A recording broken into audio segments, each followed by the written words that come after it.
সামাজিক জীবন, রাজনৈতিক জীবন, অর্থনৈতিক জীবন প্রায় সর্বত্রই যে হাহাকার তৈরি হয়েছে, সেই হাহাকার কারণে মাত্র ২ বছরের মাথায় যে বিশাল একটা স্বপ্নভঙ্গ, সেই স্বপ্নভঙ্গের কারণে জুলাইয়ের যারা পক্ষশক্তি ছিলেন তারা সবাই অবদমিত, অনেকে লজ্জিত, অনেকে পিছু হেঁটেছে, অনেকে মনের দুঃখে দেশ ছেড়ে চলে গেছে।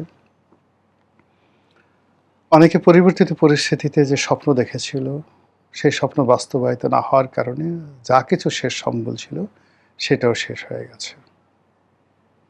আর জুলাই মাসে যাদের পতন হয়েছিল, জুলাই বিপ্লবে যাদের পতন হয়েছিল, ৩৬শে জুলাইতে যারা এই বাংলাদেশ থেকে চলে গিয়েছিল, তারা ধীরে ধীরে ধীরে ধীরে জনসম্মুখে চলে এসেছে।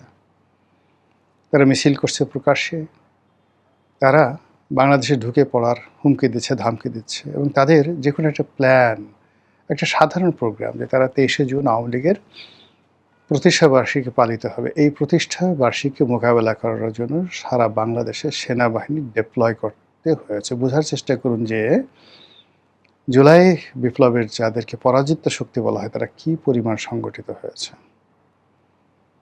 এখন শেখ হাসিনার বক্তব্য যেভাবে গুরুত্বপূর্ণ, অন্য যে কোনো আওয়ামী লীগ নেতা দেশের ভিতর থেকে বলুক, বাইরে থেকে বলুক, একইভাবে সেটা গুরুত্বপূর্ণ। এবং একই সঙ্গে যা হচ্ছে বাংলাদেশে, এই বাংলায় যা কিছু হচ্ছে তাতে করে সবার নাক, কান, ৫টি ইন্দ্রিয় তারা খোলা রেখেছে আওয়ামী লীগ কী করে, আওয়ামী লীগ কখন আসবে, আওয়ামী লীগ আসলে কী করতে চায়। জুলাই মাসটা আমাদের দেশে প্রাকৃতিকভাবে অভিশপ্ত একটি মাস। এই মাস ব্যক্তির জীবনে, সমাজের জীবনে, রাষ্ট্রের জীবনে হাজার বছরের ইতিহাসে বহু বিপর্যয় ঘটিয়েছে। কখনো প্রাকৃতিক বিপর্যয়, কখনো রাজনৈতিক বিপর্যয়, কখনো অর্থনৈতিক বিপর্যয়, কিংবা কখনো মানুষের যে পারস্পরিক দ্বন্দ্ব, সংঘাত, হানাহানি, মারামারি, একই জাস্ট কোনো কারণ নেই। এই জুলাই মাসে বাংলাদেশে বহু ঘটনা ঘটেছে। আগস্ট মাসে এটা ধারাবাহিক থাকে, কিন্তু আগস্ট মাসে জুলাইয়ের যে উত্তেজনা, সেই উত্তেজনার যে চূড়ান্ত যে রূপ, এটা আমরা আগস্ট মাসে দেখতে পাই। আমাদের যে রাজনৈতিক দলগুলো রয়েছে, সেই রাজনৈতিক দলগুলোর জন্য আগস্ট মাস অভিশপ্ত। আওয়ামী লীগের ১৫ই আগস্টে বঙ্গবন্ধুকে হারিয়েছে।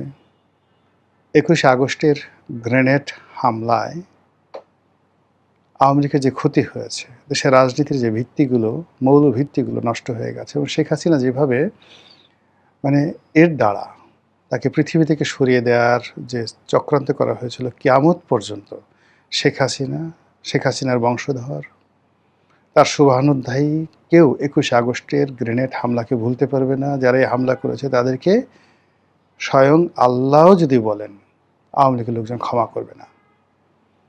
আওয়ামী লীগ কিয়ামত পর্যন্ত খুঁজতে থাকবে কে ২১শে আগস্টের গ্রেনেড হামলা চালিয়েছে, তাকে ধরো, তাকে মারো, প্রতিশোধ নাও।